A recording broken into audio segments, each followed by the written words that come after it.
Quero saudar a todos na paz do Senhor Jesus, amém? Amém. Os irmãos podem se assentar. Quero convidá-los a abrir um texto da palavra de Deus em Lucas, capítulo de número 5. 5. Lucas, capítulo 5, versículo 15 e 16. Hoje eu quero. É muito interessante, né? Como o Cauê observa, meu pai observa, como todos nós sempre pontuamos como que o culto ele é guiado de maneira que o Espírito Santo vem falando com cada um de nós, né? Vai guiando de certa forma um tema, uma mensagem central em nossas vidas, né? Então assim, o Cauê ele mencionou o quanto que muitas das vezes a gente acreditamos em determinadas coisas, mas nós não colocamos em prática. Somos hipócritas, né? Falamos que cremos na Bíblia, mas nós não vivemos a Bíblia, não lemos a Bíblia. Falamos sobre oração, mas o quanto que a gente ora, né? O quanto que a gente coloca em prática, o quanto que nós estamos nos oferecendo como sacrifício vivo, santo e agradável a Deus na prática, né? Então, hoje eu quero falar sobre como que nós podemos tornar a oração um hábito na nossa vida. Como nós podemos tornar a oração uma prática regular, dia após dia. Amém? Amém. Então, Lucas capítulo 5, versículos 15 e 16. Deixa eu colocar em outra tradução aqui. Vou colocar na NAA. Diz assim: porém, o que se dizia a respeito de Jesus se espalhava cada vez mais, e grandes multidões afluíam para o ouvir e para serem curadas de suas enfermidades. Agora olha o 16. Jesus, porém, se retirava para lugares solitários e orava. Agora vamos para também, quero ler um segundo texto, que é Marcos 1:35, que eu já li aqui algumas vezes, mas quero reenfatizar. Marcos capítulo 1, do 35 ao 37.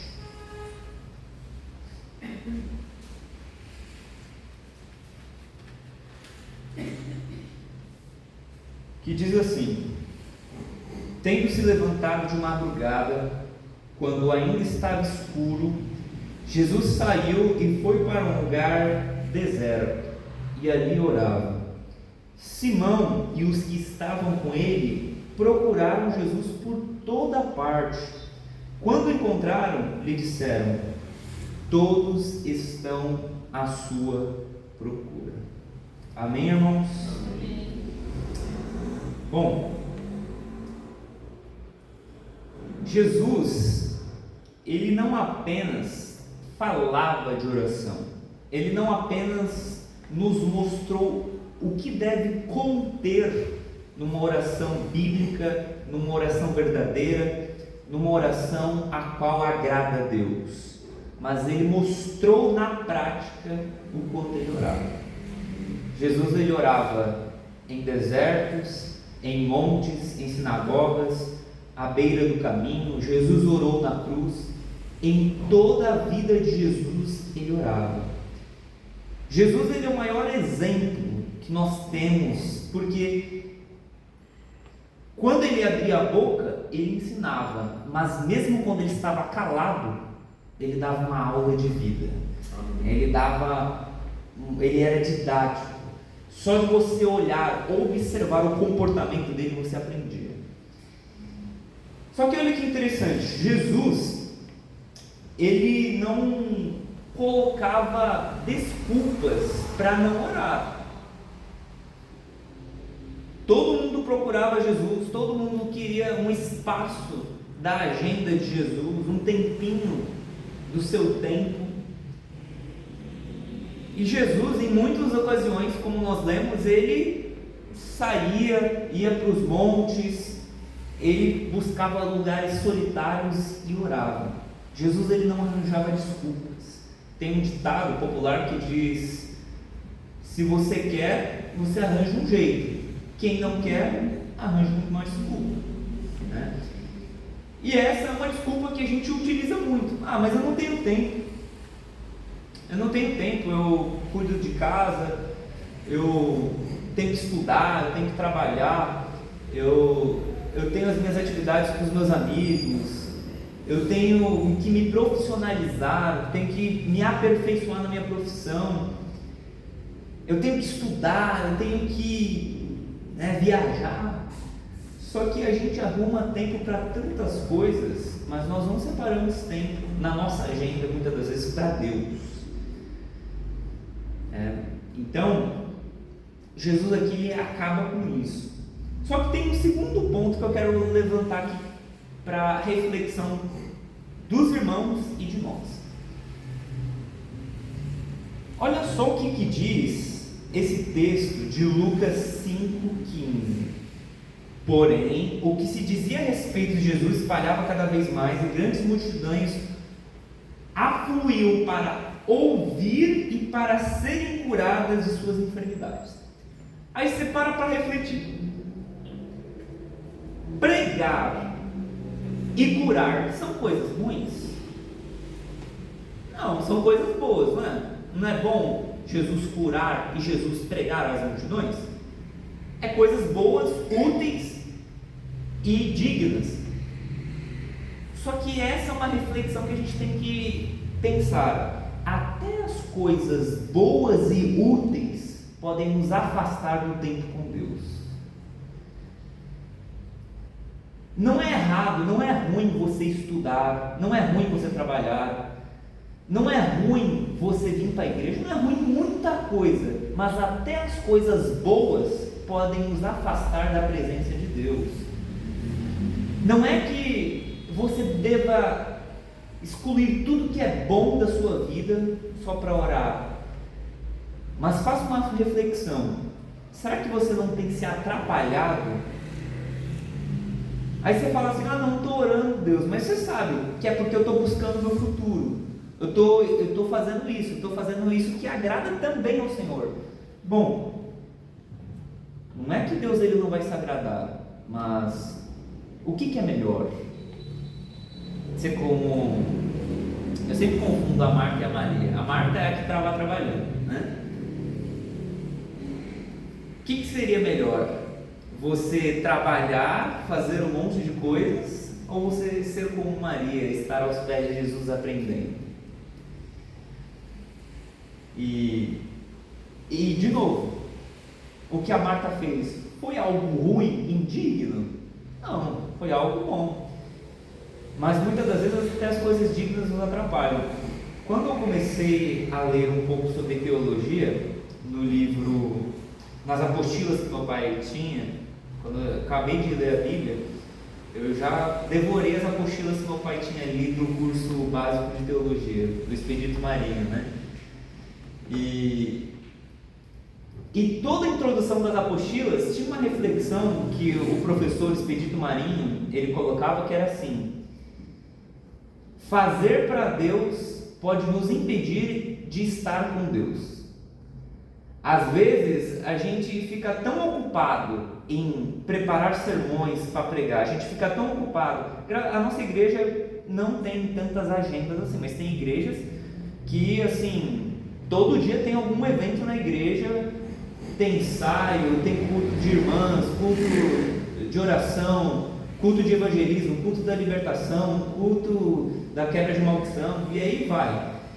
É a agenda para a semana inteira. Ou seja, só que essas agendas de você fazer para Deus te atrapalha em estar em ter oração. Só que olha só, isso não aconteceu apenas com Jesus. Se nós vamos, por exemplo, para Atos capítulo 6, versículo 1, nós vamos ver que essa mesma coisa que aconteceu com Jesus aconteceu com os apóstolos. O evangelho foi crescendo, foi evoluindo, foi chegando a mais e mais cidades. Chegou um ponto que tinha muitas viúvas que estavam carecendo de comida, carecendo de serem sustentadas. E olha o que aconteceu. Atos 6:1. Naqueles dias, aumentando o número dos discípulos, houve uma murmuração dos helenistas contra os hebreus, porque as viúvas deles estavam sendo esquecidas na distribuição diária. Aí você para pensar. Os apóstolos que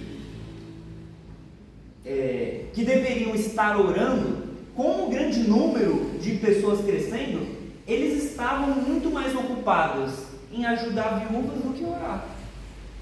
E de novo, ajudar viúvas é algo ruim? Não, é maravilhoso. Só que olha o que aconteceu. Então os 12 convocaram a comunidade dos discípulos e disseram: não é correto que nós abandonemos a palavra de Deus para servir as mesas. Por isso, irmãos, escolham entre vocês 7 homens de boa reputação, cheios do Espírito Santo e de sabedoria, para os encarregardes desse serviço. Agora, olha o versículo 4. Quanto a nós, nos consagraremos à oração e ao ministério da palavra. Qual que é o princípio aqui que a gente tem que ter em mente? Existem coisas boas, só que existe o que é melhor. As coisas boas não devem ser ignoradas, mas você não pode trocar o que é melhor pelo que é bom. É como diz o ditado: o bom é inimigo do ótimo, né? Muitas das vezes aquilo que é bom nos atrapalha de algo melhor. Então a gente tem que fazer essa reflexão. O que na minha vida é algo maravilhoso, mas está tomando meu tempo com Deus? O que na minha vida é algo que me ensina, me faz crescer, só que está me travando na minha vida espiritual? Está me impedindo de estar a sós com Deus? Bom, uma outra reflexão que eu quero trazer aqui para os irmãos, antes de colocar as minhas sugestões para uma vida de oração, por que orar é tão difícil? Por que tornar a oração um hábito é algo tão difícil? Eu creio que existe uma razão, existem 2 razões. Primeiro, criar hábitos são difíceis. Todo hábito é difícil. Hábito de treinar, hábito de se alimentar bem, qualquer hábito, muitas das vezes é difícil. Só que em segundo lugar, nós não estamos falando de qualquer hábito, nós estamos falando do hábito da rotina de oração, que é uma batalha espiritual. Nas palavras de Lutero, orar é esmurrar o céu.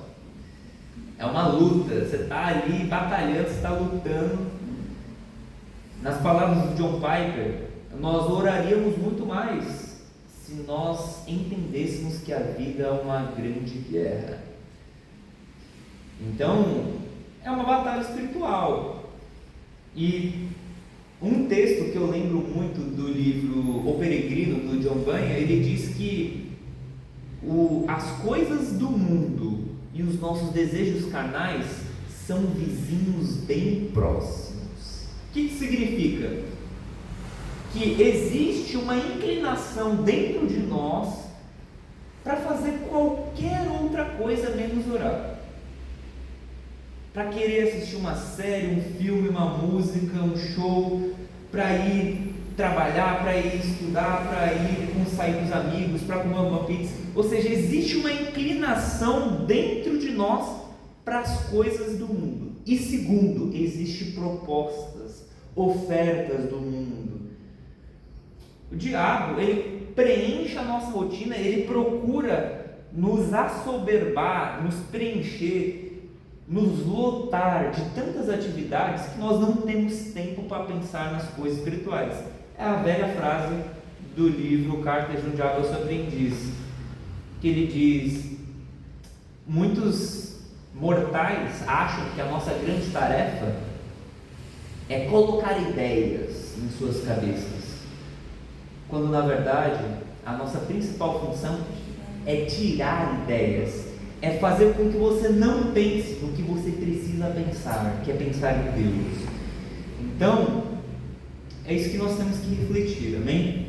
Bom, dito tudo isso, feita essa introdução, vamos lá para algumas ideias práticas para a gente colocar a oração na nossa vida. Em primeiro lugar, priorizar e planejar. Jesus, ele se planejava. Vamos supor que você tenha uma reunião amanhã às 8 horas da manhã em um determinado local. O que você vai fazer? Você vai se planejar. Você vai falar, bom, eu vou separar minha roupa, eu vou separar o meu celular, meu microfone, isso.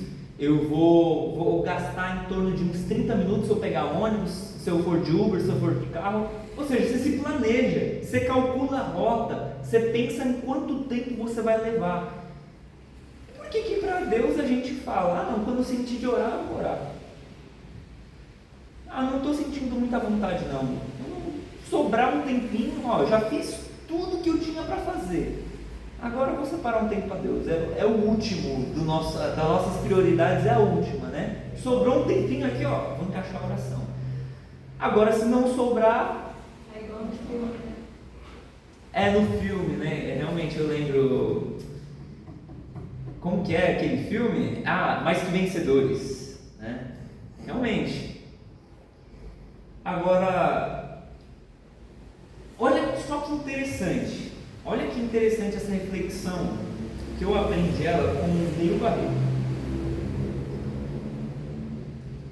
Jesus, ele era Deus, amém? Ele era Deus. Aí você para para pensar, Jesus, ele não precisava orar. É Deus tendo que falar com Deus, ele já é Deus.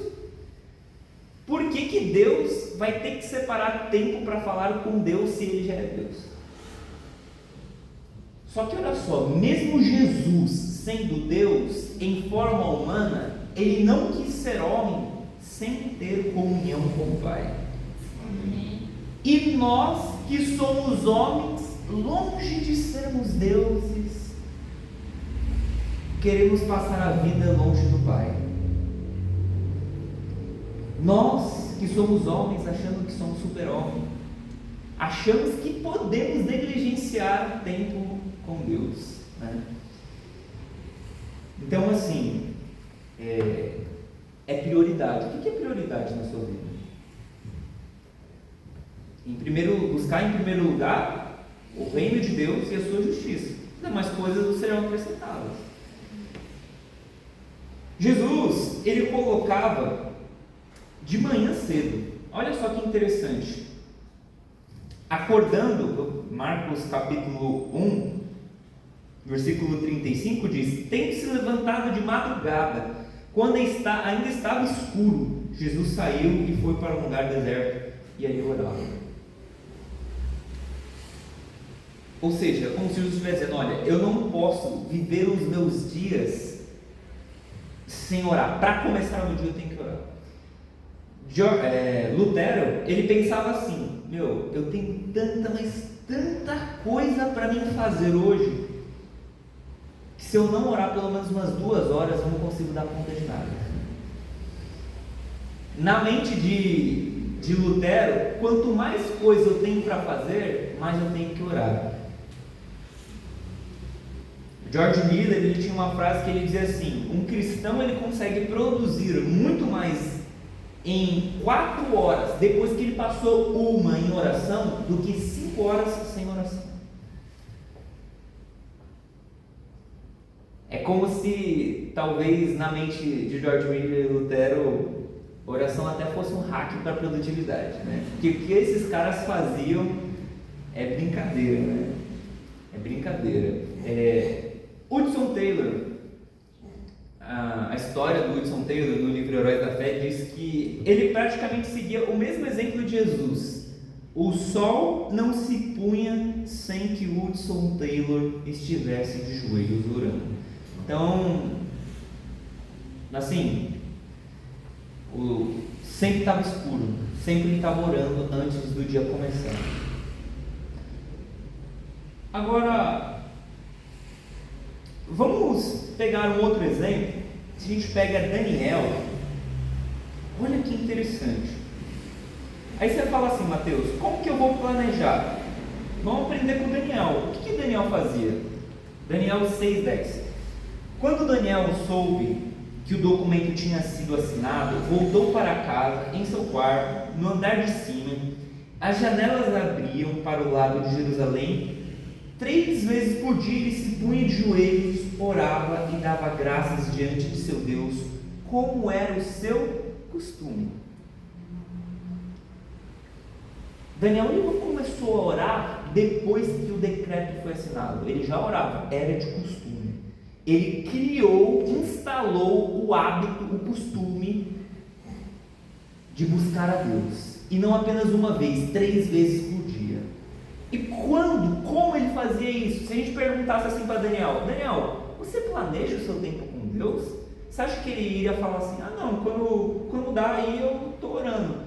Não, está dizendo que era costume dele, 3 vezes ao dia, em que lugar? No seu quarto, orar. Ele separava tempo, quantidade de vezes e um lugar específico. Isso é aquilo que a gente aprende na psicologia de intenção de implementação. Se você quer melhorar os seus hábitos, você tem que definir o que, como, onde, por quanto tempo você vai fazer algo.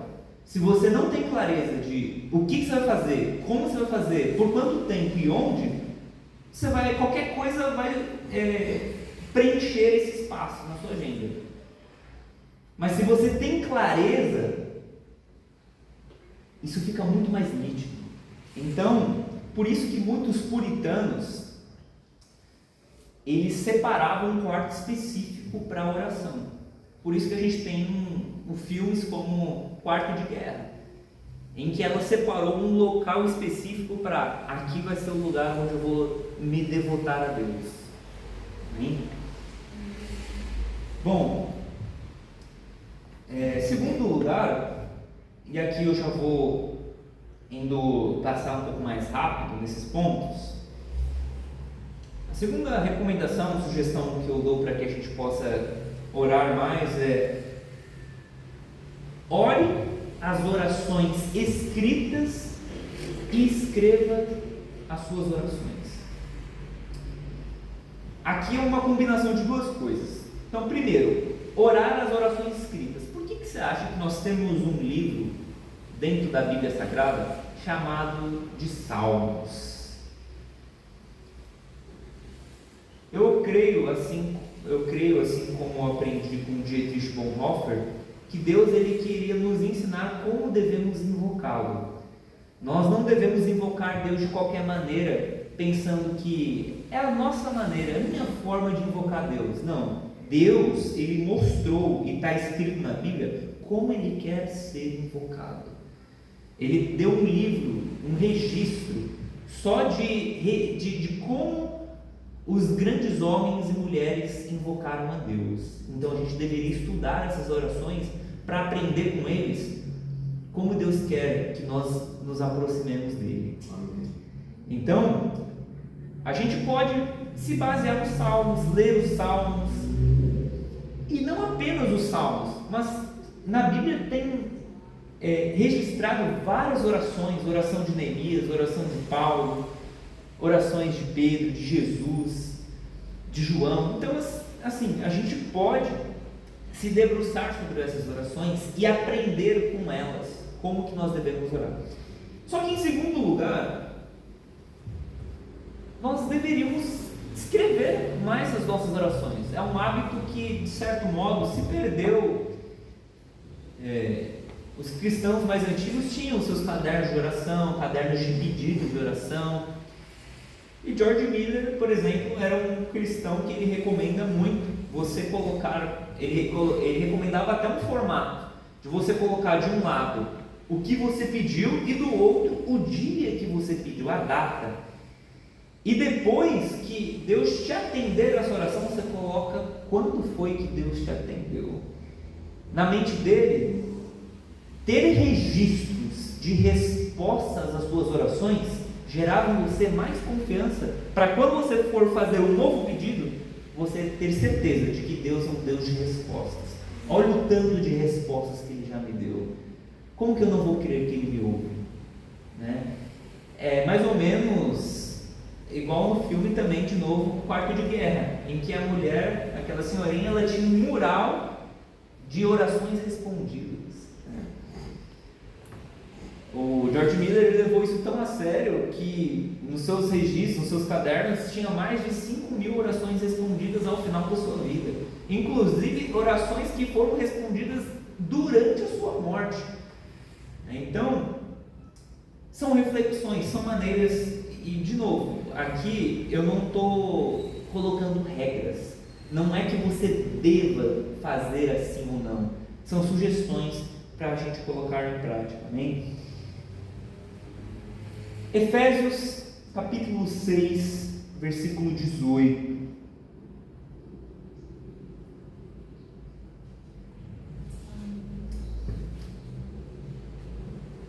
Efésios capítulo 6, versículo 18. Orem em todo tempo no Espírito, com todo tipo de oração e súplica, e para isto vigiem com toda perseverança e súplica por todos os santos. Aqui eu quero falar também sobre a oração no Espírito. Nem sempre nós teremos tempo hábil para nos ajoelharmos e orar. Muitas das vezes a gente tem que orar quando nós não estamos em espaços ideais. É legal você ter um quarto de guerra, é legal você ter um quarto de oração, é legal. Mas se você esperar para tudo estar perfeito na sua rotina, para você ir para o seu quarto, muitas das vezes você não vai ter tanto tempo assim. Então, a oração no Espírito é aquilo que primeiro deve ser feito por todos nós cristãos, e é a maneira da gente pegar as brechas do nosso tempo. Então, quando você está, por exemplo, pegando um ônibus, pegando um carro, está no trânsito, você ora. Quando você está estudando, apresente os seus estudos. Em vários momentos do meu dia, quando até mesmo eu estou atendendo um paciente, uma paciente, estou ali e vez ou outra eu falo: Deus, me dê sabedoria para poder aconselhar, para poder direcionar, para poder ajudar essa pessoa que está diante de mim. Muitas das vezes, quando eu trabalhava como vendedor de telemarketing, eu também orava pedindo a Deus que abençoasse o meu serviço e abençoasse as pessoas que eu fosse atender ali. É a maneira da gente estar sempre em contato com Deus. Tem uma frase que é atribuída a Dorothy Lyman Moody, não sei se é verdade, mas diz que ele não passava 40 minutos de joelho, mas ele não passava mais de 10 minutos sem falar com Deus. Então, assim, é uma maneira, né? 1 Tessalonicenses 5,18 diz que devemos orar sem cessar. Isso significa que eu devo estar sempre de joelhos? Não. É orar em espírito. Que exemplo a gente poderia dar? A gente pode dar vários exemplos, mas um para registrar esse ponto, que eu gosto de mencionar, é o de Neemias, no capítulo 2. Quando Neemias ele se apresenta diante do rei Artaxerxes, e ele está com o seu rosto, o seu semblante triste, a Bíblia diz assim, Neemias 2,4: o rei me disse: o que você me pede agora? Aí o que a Bíblia vai dizer? Então orei ao Deus dos céus. Aí você para perguntar, significa dizer que Neemias, naquele momento, quando ele estava na frente do rei, ele pediu um instante para o rei e se ajoelhou ali para buscar o Deus dos céus? Ou ele estava diante do rei e ele começou a orar ao Deus dos céus em pensamento? Essa oração no espírito. Quando surge uma situação, você pega e fala: Deus, me ajuda. Oh Deus, estenda as suas mãos, abençoa, me dá uma direção. A gente nunca sabe quando oportunidades vão surgir, a gente nunca sabe quando tentações vão surgir. É nesse momento que você transformar o seu fluxo de pensamentos em orar, é você estar preparado. Amém? Quarto lugar, eu quero mencionar primeiro uma outra coisa que eu esqueci de ressaltar aqui para os irmãos. É que muito daquilo que a gente vai fazer na nossa vida depende da nossa motivação. O que é motivação? É motivo para ação. Muita gente confunde motivação com empolgação. O que é empolgação?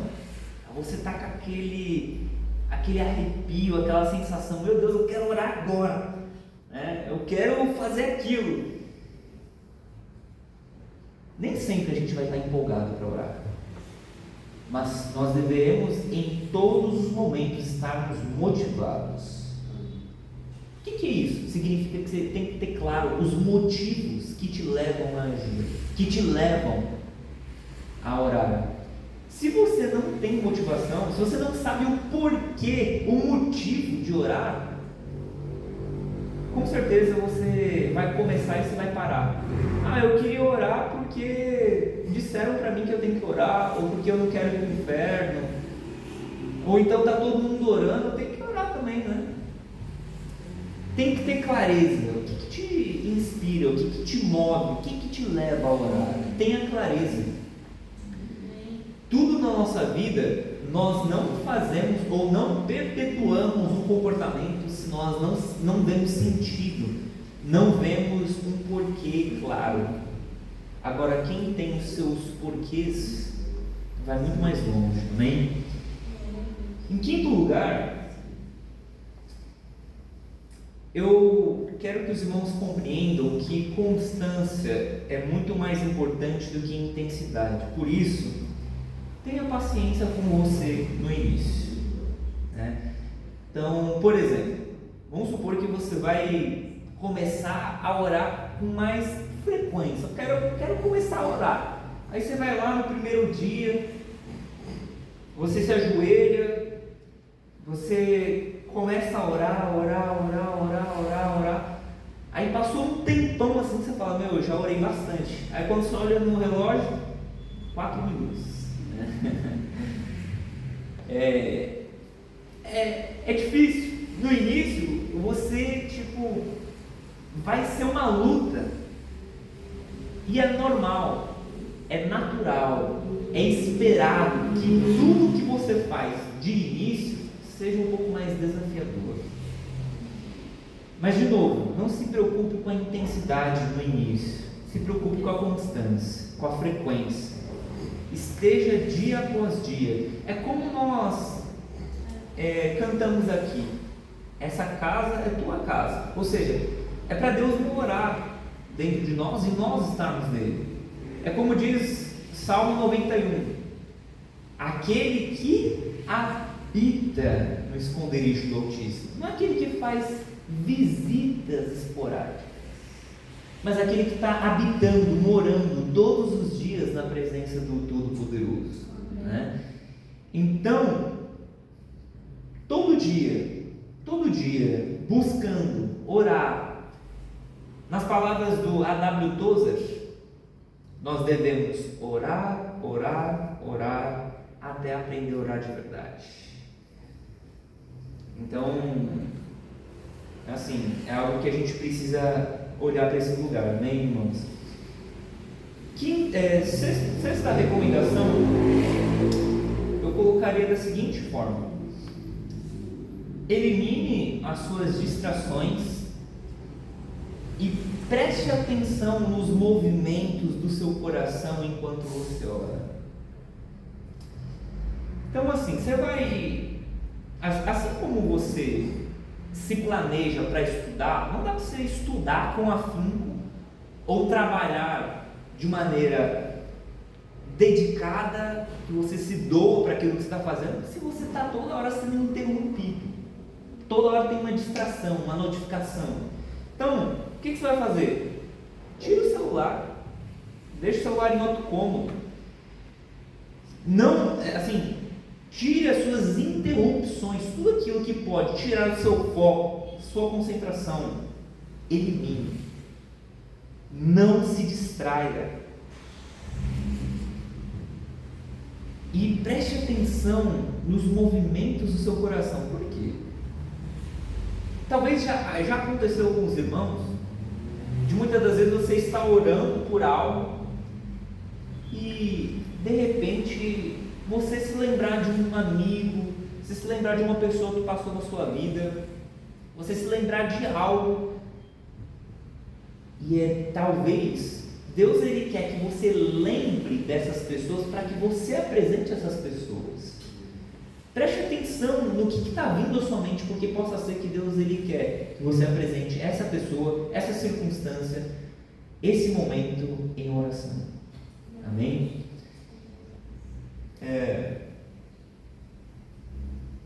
Última recomendação, e aí depois eu parto para a conclusão.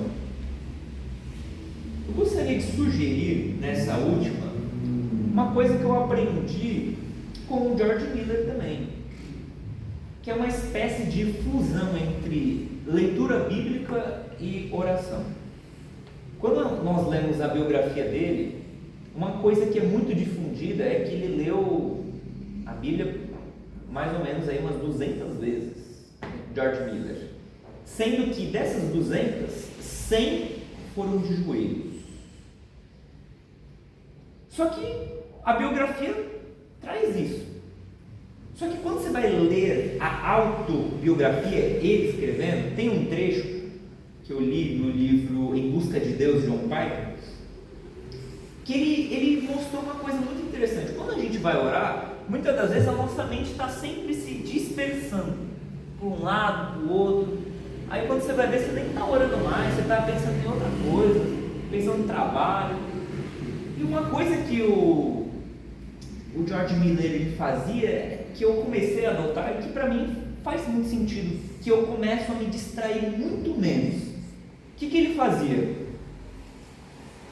Ele lia a Bíblia sem pressa nenhuma. Ele não estava aqui numa competição, numa corrida de quem lê mais a Bíblia.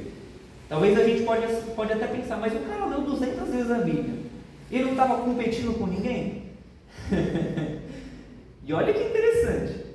Ele lia a Bíblia e ele diz assim na sua biografia que ele procurava dissecar, investigar cada detalhe do texto para extrair o máximo de bênçãos, o máximo de ensinamentos para a sua vida. E enquanto ele tentava dissecar, ele ficava meditando.